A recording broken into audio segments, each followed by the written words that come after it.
Welcome to anybody that joins us. You're so very welcome. It would be lovely to have some company here with both myself and Bernie.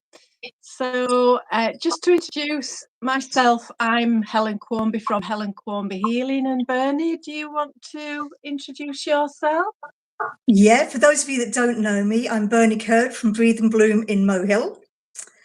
Yeah, I'm an intuitive healer, soul alignment guide, and also the author of The Unrushed Woman. So Helen, say a bit about yourself, what you do. Yeah, I'm an intuitive energy healer as well, but I work with highly sensitive women, and I work on dissolving pain, and I get a bit tongue-tied. I'm dissolving pain by releasing old stories and energies that are held in the body, old stories and really protective patterns. But it's those protective patterns that are held in the body as trauma. So I work on releasing energies that create physical problems within the body. So it's women's wounds, the energies things that have hurt us in the past, and that we can actually manifest as physical issues in the body. What about yourself? What about you on a sort of practical level, Bernie? What have you found that you're working with? At the moment, I'm predominantly working with women, and I find it's women that have been through so many emotions, like grief, feeling stuck, midlife crisis. I suppose all the things I've actually been through myself, getting to a certain age, and then they think, God, what do I do now? So with me, I didn't, I worked in office work all my life until I was 52, and then started my own business at 52. So I'm 63 now, and I'm loving life. I found my passion, and I'm finding the people that come to me, I suppose really things I've been through in my life and resolved. So I'm able to support other people doing that. So that's basically removing blocks and things like that, things that are holding them back. Yeah, that's fabulous. So tonight we wanted to share this conversation really, because we've realized that we've learned over years that we've always known, but not really known the consequences of it as much as we do now, of being highly sensitive. And so we wanted to share this conversation, particularly in relation to being sensitive children growing up. And we want that if anybody resonates with this, or anybody feels as though you want to ask questions or just to add comments, then we would welcome those in the chat. So for you, Bernie, it's not about this conversation isn't about fixing things. It's just an open and honest conversation between the two of us, because what we found is that when people share their own private personal stories, and if it resonates with somebody else, it can often bring about a level of healing, can't it? We can suddenly remember things. Yeah, we can start to remember things that we might not necessarily have remembered, or it brings a different reality to it. It brings a different perspective to it, and you can find that you release something that you've held, such as trauma, in the body, or it can bring a new perspective. So we're wanting this as a place of being able to, remembrance, of help, and support. So for you, Bernie, when you think back to yourself as a child, what stands out the most for you? I think it was always feeling I had to be the carer, the grown up. I had 3 younger sisters, and even though we're very, very similar in ages, it was always down to me to look after them. So all my life, I felt like I was the adult and never the child. And that's really affected me going through life. And I didn't understand then why I suppose I felt so grown up and I didn't feel I could do all the things that they did. Does that make sense? It does. Yeah, Yeah. totally. Yeah. So how has that sort of, would you say, influenced you now then in your adult life?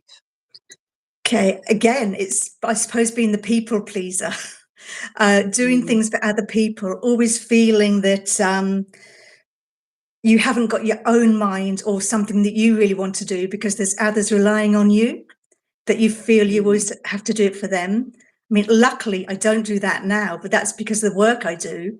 And, but it took me a long time. And I find a lot of people coming to me like that.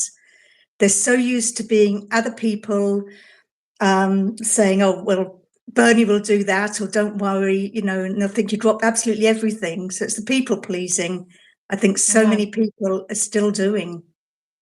So I suppose when you're a child, what you've just said there, it feels like you, I mean, you might not have interpreted it as such, but did you feel as though there was a lot of responsibility placed on your shoulders? Oh, 100%. Yeah, always. I never, ever felt like I could just go off and do the things my sisters did. You know, I always Right. felt that I suppose I was more the carer, you know, to everybody, because Yeah. people used to always tell me their problems as well. And then say, I feel so great afterwards after talking to you. And I was left exhausted and I could never understand why I was so tired all the time. Yeah. Did anybody ever point out to you that you were quite sensitive then? Did you realise what you were in that sense as a child? Not really. My mum was very, very psychic. And so it was always known in the family that there were spirits and things like that. And I did feel, I used to say, I do believe in you, but please don't come and see me. So automatically I just put a block up and it worked. Nothing happened until I got to 50. But yeah, so all my life it was just that yeah, sensitive of everything, sensitive, other people's emotions. I could feel them and I didn't know why. I used to take them on as my own, thinking it's my feelings. How Mm. about yourself? I think, sort of going back to the original question, one of the biggest things that stood out for me was the loneliness, really. Yeah. Um, I think there was a point in time we had a family home, very basic family home, and um, then there came a time when we had to move because we had uh, quite disruptive neighbours that impacted. My mum was very sensitive, and I'd probably say that my dad was very sensitive as well, but to put it in a nutshell, in a quite wounded way. Mm. So my mum really struggled with eczema, and she was quite a worrier, quite anxious, but very, very caring, very sensitive. And the issue with the neighbours really impacted us, so we had to move. So I think, although I was aware, because I remember as a very, very young child waking up in bed once and being aware, I still have this memory of um, being aware and conscious of all this noise coming from other than our home. And I think I was picking up on the energy of that, the tension of it. But anyway, that ended up with us moving house, which coincided with me starting school. And that seemed to mark the era of a lack of safety. School, I just really struggled. I remember my first day, and just feeling so out of place, not knowing what to do. I had this vision of myself holding my mum's hand on the very first day. You know, when you go in and have days where you have to just go and settle in. Well, for some reason, we must have been late because I can see these tables with these other children playing, but me stood holding my mum's hand, mum talking to the teacher, And then I was sort of ushered in to get on with it, basically. And it was like, what do I do? You know? Yeah.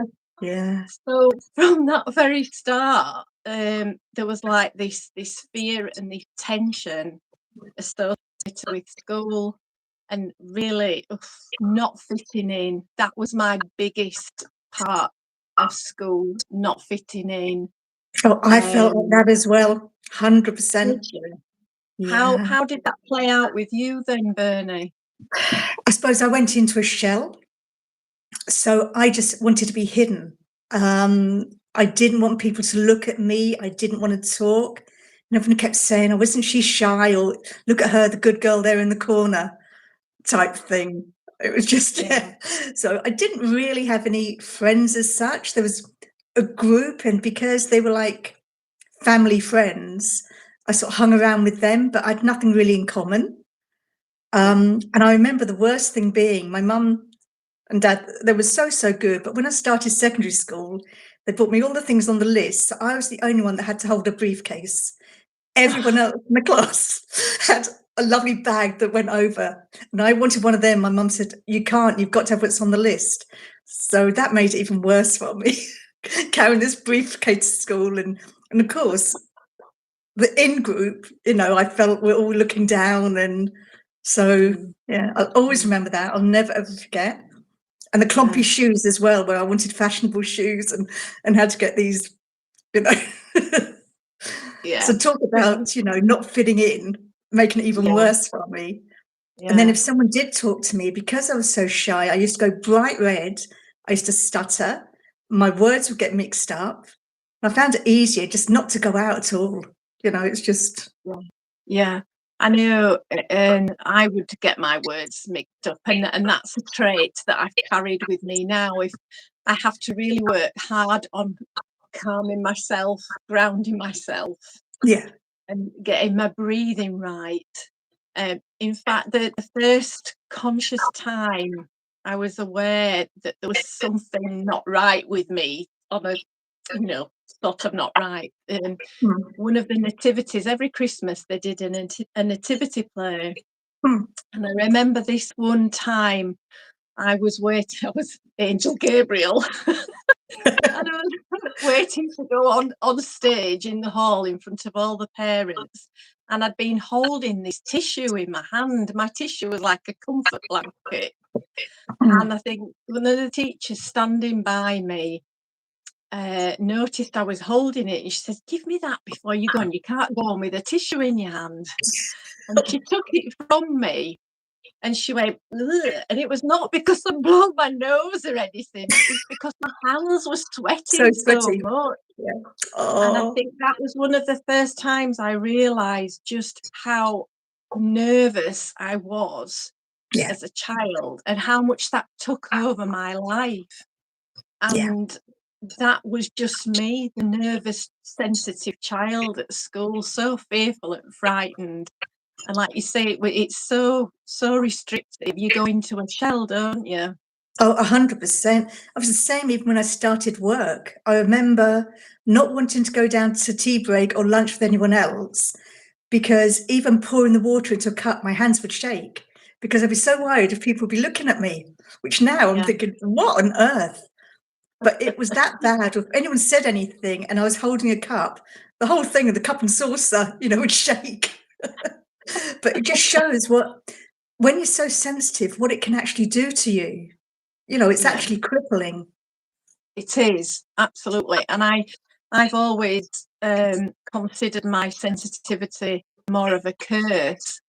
And it was only in my early 30s, maybe, when somebody said to me that, sensitivity is a gift. And it was like, it took me back. It's like, really? That I've never ever felt it was a gift. But that was like an opening window into me changing the perspective on it. But obviously it wasn't until my late 40s, early 50s when I started doing the inner work, really, as it were, that I realised the full potential of what it actually meant. So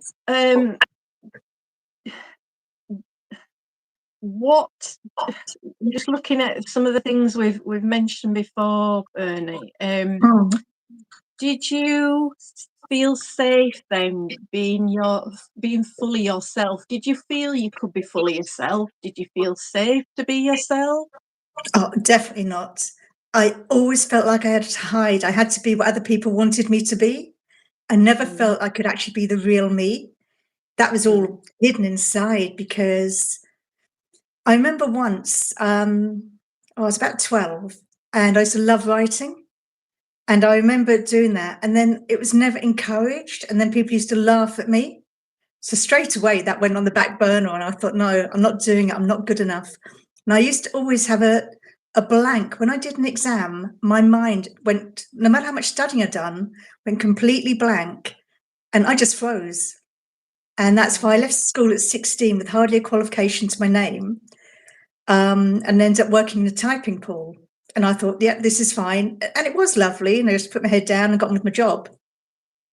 I'd done that all my life, worked in office work until I was till I was 52. I left England, come to Ireland at 40. And I'd always done it. And it was only when I was 50 and Mark had actually had an operation, a normal gallbladder operation, that had actually gone wrong. They cut his bile duct by mistake and he nearly died. He was in intensive care for 10 days. And I said to girls, if you pull us through this, I'll do what I'm here to do. I knew I was here to support women like me, like myself, but I had no idea how, because of the crippling shyness and lack of belief in myself. I didn't know how, but that was how I opened up. A lot of people say it can happen through trauma, and it can be either your own trauma or someone really close to you. And so literally, he obviously did pull through and is great. But so after that, I just said, right, show me the signs and I'll follow them. So I was then invited to a psychic development class. And I was reading cards intuitively, never read a card in my life. I was asked, was I Reiki master? I'd never heard of Reiki. Then went on to do it. So I started at 52, did my anatomy and physiology exam. So that's the first time I'd studied since I was 16. And then I've been studying now for the last 10 years, and I've just finished my last course. I got the results yesterday that I passed my Akashic cards. So it just shows everyone, you're never too old to learn something new. Yeah, that's the main thing. Congratulations, Bernie. So this is nothing that's been on my list for years to do podcasts, but I kept thinking, first off, I haven't got the guts. And I thought, right, I'll wait till I finish my studying, not realizing it was all going to link in to exactly the last day of my last course. And then today is the first podcast. Fantastic. Well, let's hope you inspire some other women and to be able to do the same or to follow their dreams. But I think on the back of that, we tend to feel as though we lose ourselves. I think in the essence of what you've been what I've been talking about is feeling as though we disconnect from our heart because of all that we've experienced. We lose our essence, really. So hopefully we can inspire people to think that all is not lost, by joining a community or reaching out to other people, or really going back into what you think about what your dreams are or your hopes are, that you can reconnect with that. It's not impossible, is it, Bernie? Not at all. And that's what I'd say to everyone. Don't ever give up on your dreams. Don't let anyone else tell you what you can and can't do or should or shouldn't do. Trust your gut. There's so many other people, and I'm finding, I wouldn't say they're all coming out of the woodwork, but I suppose it's the truth. They're realizing that there is so much more and the things they're interested in. But a lot of people are finding that some of the people they used to connect with haven't got the same interests anymore. So they feel a bit of a lost. But you will find your community. If you're looking for a spiritual support group, that type of thing, you will find it. There's so many of us around, isn't there, Helen? And we all support each other. Yeah, And you it's tend to different. find that you get guided as well. You know, you get little nuggets or breadcrumbs to follow. Yeah, because I've worked a lot with you, Helen, and the difference it's made to my life in also the confidence, because even though we're both healers, we all need somebody else to support us. Sometimes we can't do it ourselves. And the difference that it is made to me and being part of your community as well, and the other lovely people I've met. So a lot of people have said to me, well, how does that work? You know, if you're doing the same sort of thing, it's because of that it does work. We're not in competition, and it should never be it's all supporting each other. It is, yeah, it is definitely, Bernie. Thank you. So, going back to school, we've sort of talked about some of the negatives. Was there anything that you did like about school? No, absolutely nothing. I could not wait. I was a doodler, which now makes a lot of sense, because to me that was the mindfulness thing. When my writing had been pushed down, and because I can remember actually going to see the teachers, you know, before I started, my mum and dad said, oh, she loves writing. And they said, oh, that's great, you know, we'll encourage it or whatever. But no one ever did. After that, it was a complete, anytime I tried to do anything, it was either laughed at or what are you writing about that for? Or so it just stopped all of that. And I thought, no, it's not good enough, or, you know, no one's going to support me, you know. And I think I was just so busy trying to do everything else, look after everyone else. I thought, well, it's not important what I want. Yeah, right. That's really interesting. So, I think I'm similar to you in that respect. There wasn't a great deal I liked about school. One of the worst things was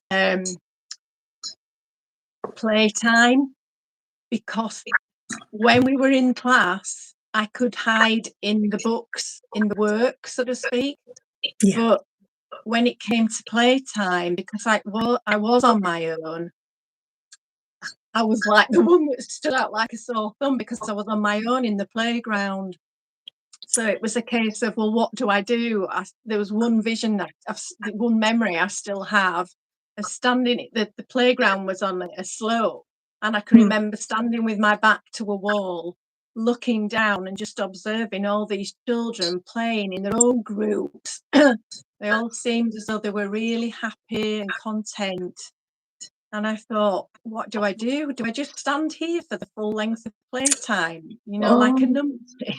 Yeah. And it was like, do I join in? Do I try and sort of enforce myself on them? Or so playtime was a really painful time for me. So I was always relieved that when the bell went, because I could, you know, I could just focus on what the lesson was, that kind of thing.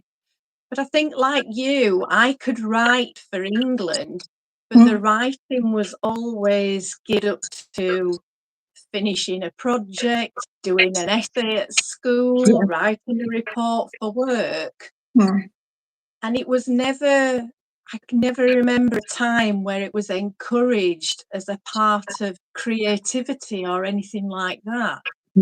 Because like you, I love writing. I'm still in the process of writing a book, but you've actually now completed your book, haven't you, Bernie?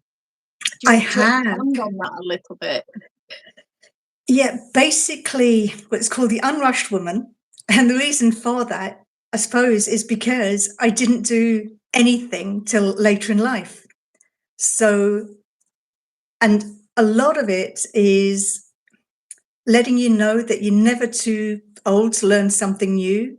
You are exactly where you need to be. There's rituals and things like that to do in it. But I found it very therapeutic, because what I did, I wrote a lot of my own story in it. in the sense of inner child stuff, because I remembered being bullied by a teacher when I was about 7 at school. Oh my God, my ceiling is cracking like mad, and that's the angels when spirit comes in. I was thinking, oh, okay. I know you mentioned that before, but I've never heard it. Yeah, oh my God, that was really strong. Yes, so I remember this teacher who was really, really nasty, and I actually came out in a rash all over. And I was petrified of going to school. And that's one of the bits that's actually written in my book, how I actually coped with, the inner child stuff. And so many people have said, and then after that, there's prompts and things. So if somebody else has been through something similar, what was it that affected them, and what would they do? And then it gives you ideas of things to support you. But I found it very therapeutic. There's an awful lot of tears writing it, but it was like removing a lot of stuff that I'd held in all my life and thought they'd been released. So I actually wrote it. And the amount of people have said it has helped them so much because they've been through things very similar. I also tend to use it as like an oracle card deck, in the sense that every day I literally open it at a page and it's exactly what I need to hear. So it's actually been, I suppose, in tune with all of that in it. Yeah. But So that's really helpful. So where can people get hold of that then, Bernie? Okay, they can either, if they live in Ireland, they can actually get it from me because I've got copies here, and I can send them to you, and I'll actually sign it for you as well. And otherwise, you can get it off Amazon. Right. So amazon.co.uk, or if you're in America, you can get it from America as well. But yeah, that's fantastic. So let's have a little look.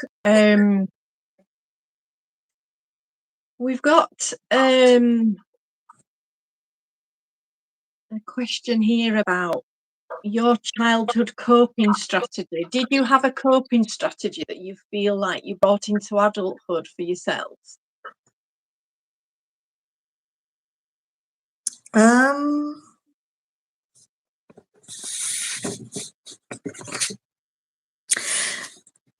Yeah, that would have been the people pleaser and becoming the helper to everybody else. Because I felt when I did that I was being useful. I felt like I had a purpose, because I never felt, for me, there was anything. I didn't feel any, I suppose, self-love or self-esteem, anything like that. I basically felt I was here for others. I didn't feel like I was here for me at all. Yeah. And what were your parents like then? Oh, they were absolutely amazing, but I was always known as the good girl. The one that would, I suppose, because my sisters were quite loud and always into stuff, I was the one that, looked after them, basically. My mum and dad were amazing, and but yeah, I definitely felt like I was, but again, I suppose in one way I wanted to be like that. I was the one that wanted to sit with the adults when all the kids were out playing, because I felt more at home with them. It was a bit like I had an old head on young shoulders. Yes, yeah. So I now actually feel it's actually like a past life. It's like an older version of me, but I was still young. Yes, yeah, absolutely. So when I did a little bit of research for myself into me, when I started learning about all these traits that we tend to do, such as the people pleasing, looking after others, putting other people's needs first, I learned that it's what's called like a fawning response. It's on of a similar level of the fight or flight. It's a survival response. But when we can't run away or fight, we the way that we mitigate any sense of threat is by keeping the peace or people pleasing, because we're very in tune with other people's emotions or reactions, constantly on the lookout for any sense of danger. So there were certain instances in my childhood where, you know, adults might get quite argumentative. Yeah. And I think that impacted me quite a lot. But because Yeah, of no, I my can relate to that as sensitivity, well. Yeah. yeah, Yeah. I was in tune with it. So my nervous system went on red alert. Yeah. So in order to try and keep that kind of, and there was illness in the family as well, which didn't feel good. And I picked up on all the tension that Mm. surrounded that. So my attempt at keeping that as peaceful and calming as possible was to try, like you did, Bernie, to, you know, actually, one of the things that I did to lighten it was become a bit of the fool. I tried to make people laugh. It was like being a bit of a clown. Right. So, and that worked initially, but then I carried on with it, and then people's tempers flared because I went too far the other way. Yeah. But yeah, it's quite interesting that it's taken me years to find out that there was no guilt to carrying all of that. I wasn't being bad in any way. It's just my way of being able to try and keep the peace and make things feel better, in my environment. So I Yeah. found that It really, shows, really interesting. yeah, it just shows that both of us had exactly the same way we felt, but we did different things to actually cope with it. So Yeah, it just shows that not everybody's the same. that's right. We've all got Yeah, different ways that we cope with things. we do indeed. Yeah. I Um, used to, sorry. I no, was going just to think say, about. Go on, go you on. say, Bernie. I remember what I used to do to try and get away from it all was actually go up to my bedroom. And I used to have an old record player there. And I used to play really, really old music. And it was weird. It was stuff that I never grew up with. I don't even know where I got it from, but things like, I suppose stuff from the like 50s and 50s. So long before I was born. But all that type of music, because in our house, my mum and dad only really played Irish music. There was never anything else. Right. And the same with the television. They only ever watched ITV. They never Oh, watched BBC One, so we could never watch Top of the Pops unless we oh, went to my Auntie Mary's, and then we could watch the Top of the Pops at her house. So wow. it was a very strange, in that sense, different Yeah. from my friends. So I didn't have things like that in common with them, of the latest pop stars or Yeah. things like that. Yeah. So I suppose that's another way that I was different from everybody else. Yeah. I think what you've just made me think of is for years, we never had a phone. My dad wouldn't allow it. So what we used to have to do was we'd go out down towards the local town, and there was one Mm. of the old public phone boxes, in the Yeah, I red remember them. boxes. Yeah. And I think originally, wasn't it 2pence pieces, but then it went up to 10p and then 50p. Yeah. So that was an awful time. So again, that was something that marked me different to everybody else, not being allowed to have things. Yeah. So that, there was all these differences that set me apart, probably set you apart from all the other people. And it just adds to you this sense of being something other than, not fitting in, being different. Yeah. So I want to ask you, how did you deal with the teacher that bullied you then, Bernie? Okay. My dad actually sold the house. We'd only been there 6 months. And Wow. he actually sold the house and bought another house about 20 miles away. And we moved there. And that was all because of for me to be able to get in another catchment area. So couldn't praise them enough for that. But it was the only way they could do it. There's no other school. It was a tiny little area we were living in, and it was the only one school. And my sisters, they went there as well. But because I was more sensitive, it was me that he bullied. So wow, yeah. Gosh, so you were really well supported by your parents, weren't you? 100%, very, very much, yeah. Yeah, they always knew I was very sensitive, yeah, and it was just... I was very much loved, but I don't think my sensitivity was understood. Yeah. And it felt, I think, again, that loneliness of not feeling understood, feeling threatened quite a lot by people's emotions and that kind of thing. That was really, really hard. And at one point I actually tried running away from home. But how old were you? I think I'll be about maybe 7 or 8 maybe. But it was so well planned, Bernie. I remember I got a plastic carrier bag.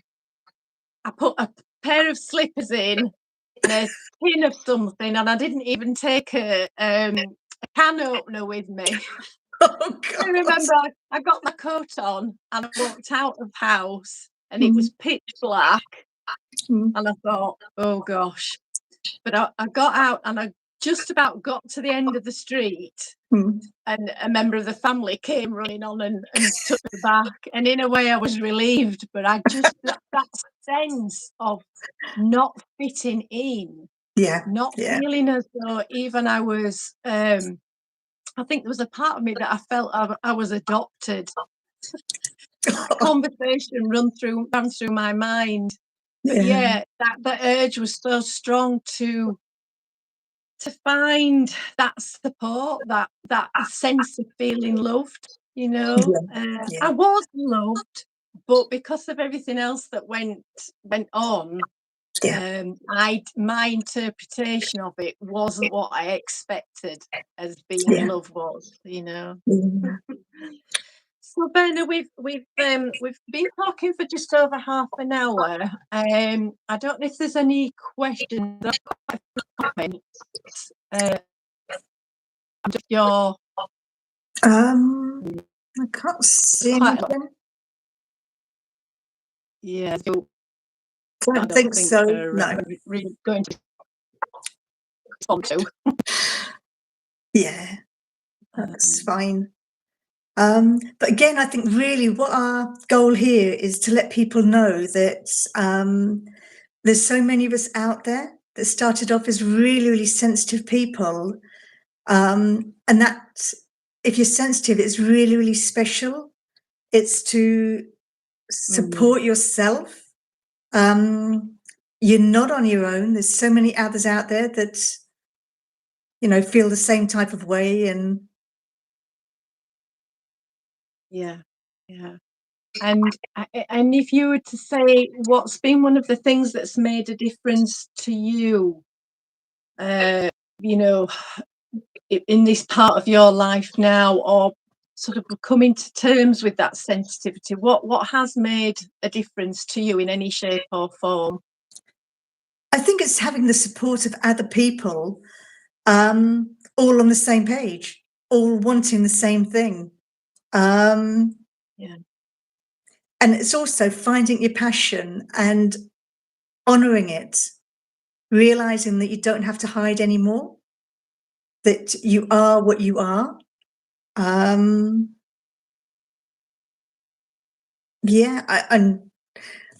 it's taking that gamble. Sometimes it's so hard to actually think, God, what if it doesn't work? What's the worst that can happen?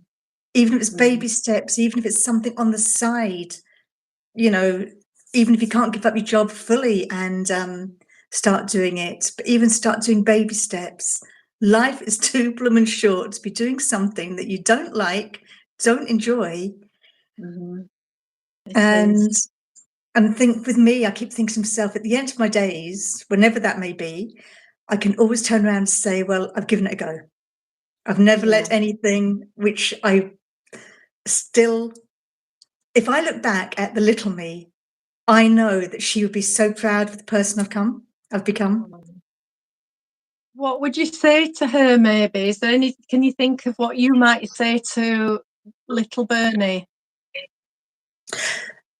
Don't fret so much. Don't get yourself worked up. Don't think everybody else is better than you. Don't think no one loves you.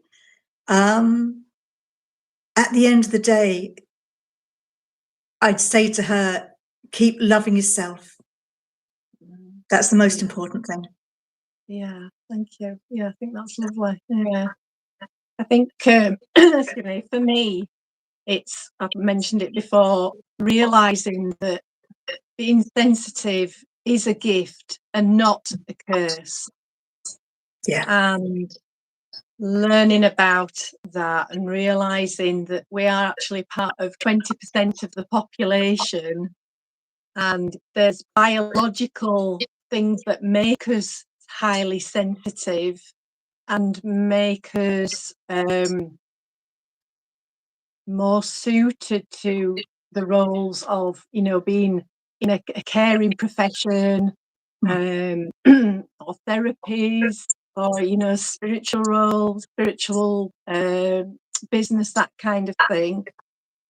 Then I think if I was to say to my younger self, to say, keep going, you know, you're living that life in order to be able to share your story later, to help other women see the problems that they've been through. It was because their sensitivity wasn't understood. They didn't understand it themselves, but it's such a precious gift. So, you know, it's time to release any of the pain that's been attached or associated with those times, and maybe share your story with somebody else as well. Yeah, I think the more And people that hear, yeah, that is what's so important. It is sharing your story, sharing your voice. Don't hide it anymore. That's right, absolutely. Yeah, that's brilliant. So Helen, let people know how they can work with you and how they can get in contact with you. Okay, so I'm on Facebook, Instagram, and obviously here on YouTube. And those platforms, it's called Helen Quarmby Healing. I have a website which keeps changing, developing, but that's called Helen Quarmby Healer at the moment, so people can contact me there. And what about yourself, Bernie? Again, I've got my website, which is breatheandbloom.ie. Again, I've got Facebook as well. I'm reintroducing my YouTube channel. I started 6 years ago. I did a couple of videos 3 years ago, but I've now been guided to get back to it. So I will be doing more stuff on there. And I've got a page, Breathe and Bloom, on Facebook as well. So that's all ways you can contact me. That's fantastic. And I must say mine's.com, helenquarmbyhealer.com, my website. It's not .co.uk, it's .com. Have you any final words, or do you feel that that's... No, I think that's perfect for our first one. I was going to say, I hope you all enjoyed that, ladies, and gentlemen, if there's any gentlemen there watching this. But it's letting you know that, yeah, if you are sensitive, reach out to other people, it'll get you. And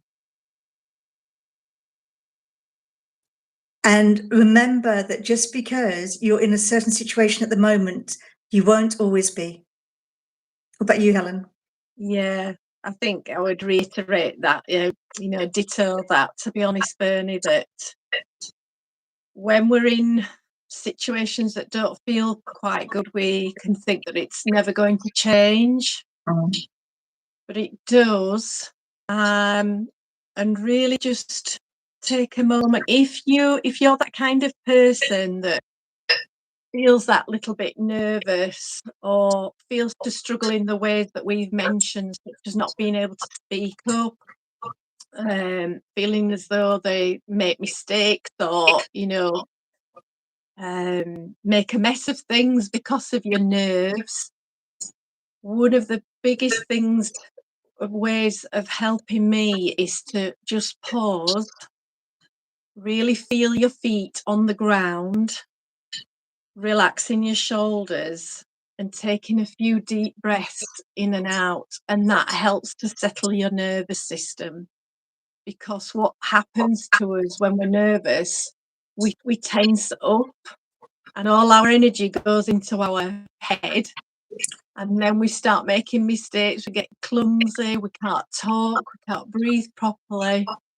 So if you're in those situations, being able to calm your nervous system, grounding yourself and relaxing, those are the key, really simple things you can do, but key things to help you to come back to center and to start and trust your intuition, to start and really listen to what your inner guidance is saying. Would you say the same, Bernie? 100%. And with me, what I tend to do, I use the pendulum an awful lot. And what we'll do in some other podcasts, we'll come in with some hints and tips on different things to support you. And I'll also do some pendulum commands as well. And Helen will do some of her work that she does. So, yeah. So a little bit of channeling then, yeah?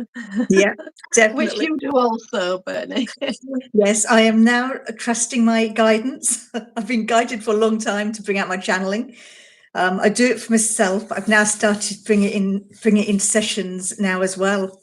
So again, it's all a learning curve and trusting and believing. We can all do it. It's just trusting that we can. Yeah. So it's getting underneath those nerves, being able to get back to centre, reconnecting with the heart, getting out of our heads and into the heart, isn't it, Bernie? Oh, 100%, 100%. But we can do it. And if we can do it, so can anybody else out there. So true. So very, very true. Never give up hope. No, definitely not.